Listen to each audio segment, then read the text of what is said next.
खबरें जो आपको सीधे जोड़ती हैं हमसे, जिनका आपकी जिंदगी पर होता है सीधा असर। खबरों की वही तस्वीर, बिना बदले बिना डरे, जज्बा सच का लिए, सच दिखाते हैं। सूरत ब्रेकिंग। कामरेज में तापी नदी पर बने खतरनाक पुल का मामला। सूरत कलेक्टर तापी ब्रिज पहुंचे। तापी ब्रिज पर लगी खतरनाक प्लेट का निरीक्षण किया गया। कलेक्टर के निरीक्षण के बाद पुल बंद करने के निर्देश। पुल को बंद कर दिया जाएगा और यातायात को डाइवर्ट किया जाएगा ताकि तकनीकी टीम पुल की मरम्मत कर सके। अहमदाबाद से मुंबई जाने वाला एक्सप्रेसवे बनकर तैयार हो जाएगा और सड़क खोल दी जाएगी। सूरत के किम से पलसाना के आना गांव की ओर यातायात डाइवर्ट किया गया। पुल की मरम्मत की तैयारी 1 महीने में शुरू कर दी जाएगी।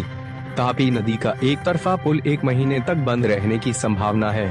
कलेक्टर ने किम से होकर गुजरने वाले नए एक्सप्रेस हाईवे का भी दौरा किया।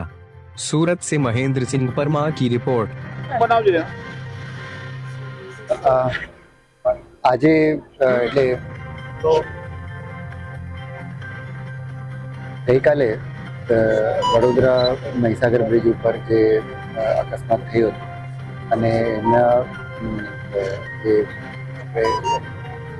પછી જે સુરત જિલ્લામાં શહેર અને જિલ્લામાં સમાવેશ જેટલા પણ બ્રિજેસ છે એની બધી જ ટેકનિકલ ટીમો દ્વારા અને તપાસણી કરવામાં પણ આવે છે અને જ્યાં જ્યાં પણ માનનીય મુખ્યમંત્રીશ્રીની કાલે સ્પષ્ટ સૂચના છે કે જે પણ જગ્યા ઉપર આપણને એવું લાગે કે કોઈ જગ્યા ઉપર ટ્રાફિક બંધ કરવાની જરૂર છે કે કોઈ જગ્યા ઉપર મરામત કે એવું લાગતું હોય તો અમે આજે બધા જ અધિકારીઓ સાથે એક ડિટેલમાં મિટિંગ કરી છે અને મારાથી લઈને બધા પ્રાંતશ્રીઓ મામલતદારશ્રીઓ બધા જ ક્લાસોના અધિકારીઓશ્રીઓ છે અલગ અલગ ટેકનિકલ ટીમ્સ સાથે ધારો કે આરએનબીની ટીમ્સ છે, NHAI છે, રેલવેઝ અને બધાના એન્જિનિયર સાથે ટીમો બનાવી છે। એ ટીમો આવનારા 2 દિવસમાં એટલે આજથી સ્ટાર્ટ કરી 2 દિવસમાં બધા જ બ્રિજેસના નિરીક્ષણ કરશે અને જ્યાં કોઈ પણ એવું આપણને લાગે કે તકલીફ જેવી કોઈ વસ્તુ છે તો ત્યાં આપણે ડાયવર્ઝન કરશું, રિપેરિંગ કરશું અને જ્યાર સુધી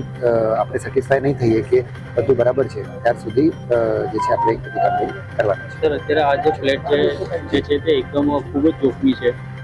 કેટલા દિવસ સુધીમાં શું લાગી રહ્યું છે કે ક્યાં સુધીમાં રિપેર થઈ શકે? એટલે આ અમારું લાસ્ટ 15 દિવસ પહેલાંથી બધું NHAI સાથે પત્રવ્યવહાર અને બધું ચાલતું હતું, જેના કારણે આપણે એક પ્લેટ પણ મુકાવ્યું હતું। જૂનો બ્રિજ છે અને એક પ્લેટ મુકાવ્યું છે।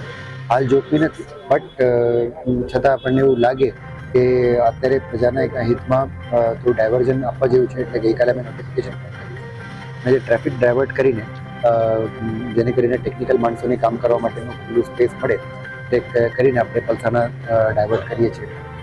એકમાં જે નવા એક્સપ્રેસવે છે ત્યાંથી જે છે બધા વાહનોને આપણે ડાયવર્ટ કરીએ અને અમારા 20-25 દિવસ ઓલમોસ્ટ 1 મહિનામાં આ બ્રિજ માર્કઅપ થઈ જશે।